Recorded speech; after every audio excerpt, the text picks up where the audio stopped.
میں کیا ہوتا ہے کہ 5 وقتہ نمازوں کی با جماعت ادائیگی کا ہم سے اہتمام ہوتا ہے. امامت معمولی خدمت نہیں ہے، بہت مشکل کام ہے. میں کئی مرتبہ سنا چکا، ایک مصلی تھا مجھ سے کہنے لگا کہ آپ امامت کرتے اور تنخواہ لیتے، آپ اگر امام نہیں رہتے تو بھی تو آپ کو نماز پڑھنی پڑتی نا، تو جو نماز آپ پڑھتے وہی نماز آپ بجائے چٹائی کے مصلی پر پڑھ لیے تو آپ پگار لیں گے کیا؟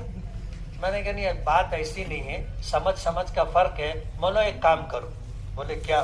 میں نے کہا تم مہینے بھر 5 وقت کی نماز ہمارے مؤذن صاحب کے بازو میں پہلی صف میں پڑھو، جو پگار ملے گی وہ تم لے لینا،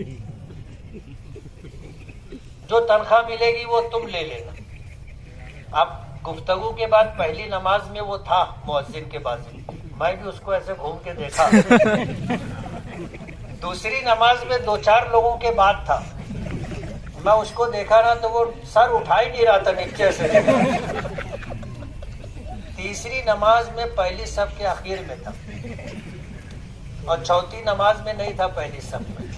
اب ہمارے یہاں سہولت یہ ہے کہ نماز پڑھائے، سلام پھیرے، دعا کیے، نکل کے میں مدرسے میں چلے جاتے، اور وہاں سے دروازہ ہے، میں بھی صحن میں آ کر کے کھڑا ہو گیا اس کا استقبال کرنے.